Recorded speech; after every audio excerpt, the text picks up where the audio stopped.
The Witch's Assistant by Patrick Coombes. With a spit, a crackle, and a roar, Dorian the dragon released a ball of flames that lit up the night sky over Templeton Towers. In the Templeton dungeons, Franklin the purple bat was waking up from a long day's sleep. He had a busy night ahead of him. With a flip and a flap of his wings, he soared out of the dungeons and went to meet Dot.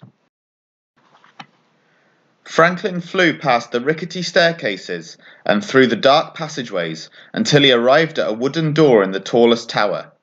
With a rap-a-tap-tap on the door and a ding-dang-dong on the bell, the wooden door magically opened from the inside. Franklin entered, and a young pretty witch looked over from her spell list. "Good evening, Dot," Franklin said chirpily. Dot smiled warmly at the little bat. "Oh, we had better go, Franklin," she said. "I'm excited to make the tummy tickler potion, and I need your help." Dot grabbed her broomstick, and they both flew out of the open window to make their way to the Trident Tower. The Trident Tower was where all of the spells in Templeton Towers were made. The witches were all working at their cauldrons, with their cats helping them perfect their potions and tonics. The oldest witch, Red Mary, and her cat Nero were busy making some frog spawn soup. Harriet was turning buttons into butterflies, helped by the meow meow meows from her cat Sinatra. Flamehead Bertha was putting a dead rat into her slime and soda while checking her spellbook. Her cat Jaffa was helping by catching the rats on the floor. Franklin was Dot's helper. She was the only witch who had a bat as an assistant. Franklin found it hard to do certain things. His poor eyesight, small frame, and large wings made him very clumsy. Nevertheless, Franklin was very keen, and he flew to the storeroom to collect the ingredients for Dot's tummy tickler potion. He had managed to find all of the ingredients on the list and began to carry them. But suddenly, with a trip, a slip, and a step on his wings, there was a huge crash. The crow feathers, tartan acid, spiders, moonstones, and all of the other ingredients went everywhere.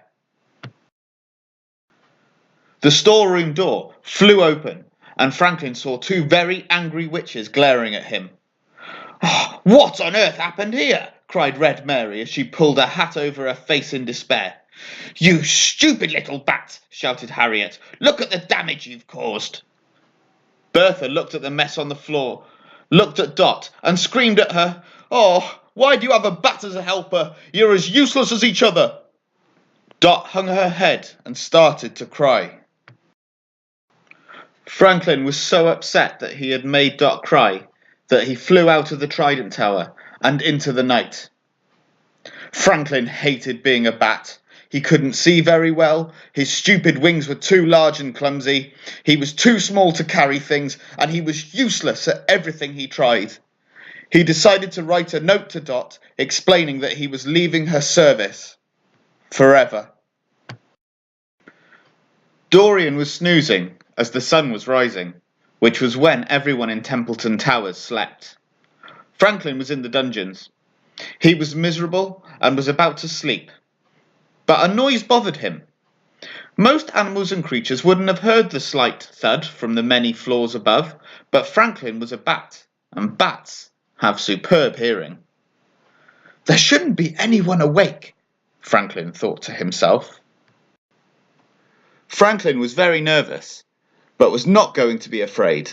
He was going to follow that noise until he found out what it was. Flying past the pictures of St. Abigail the Wordy and the Friendly Friars, the noise was getting clearer.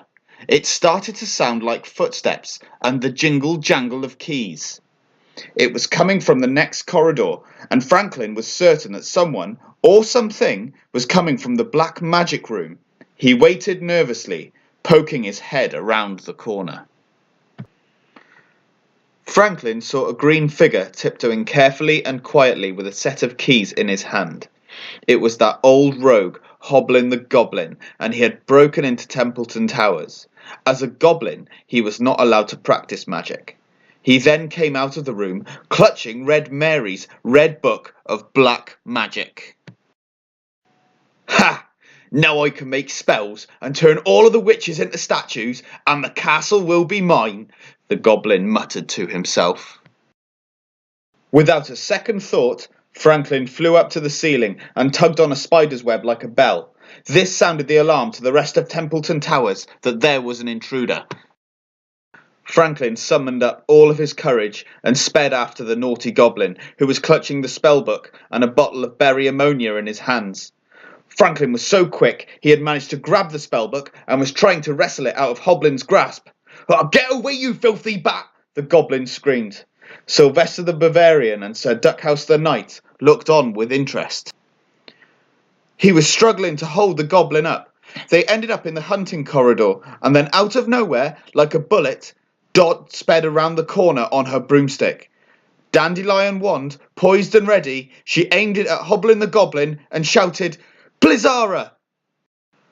A jet of ice shot out of the wand, and the goblin froze instantly, and only his eyes moved. Red Mary and an army of cats followed around the corner. Franklin had taken the book and the ammonia and flown to the relieved witch, and everyone stared up at the heroic bat. A few hours later, Franklin was being congratulated for his bravery in saving the castle by the witches and their cats. "I don't know what we would have done without you, Franklin," Harriet said. "Oh, what a special little creature with special talents," Bertha cooed. Jaffa had just come up to Franklin and meowed. This was prepared by myself and the other cats. It is for you. This is the biggest rat that I caught this week, and it's served on a bed of crispy blue bottles. I know how much you like 'em." After a very full Franklin had eaten his special meal, Dot turned to the bat and said, "Oh, I am so proud of you, Franklin. I have torn your letter up, and I wouldn't have anyone else as my assistant." He kissed her on the cheek, and then there was a huge burst of laughter as out of the open window Dorian breathed fire and Hoblin ran over the hill, clutching what looked like a very sore bottom. The end.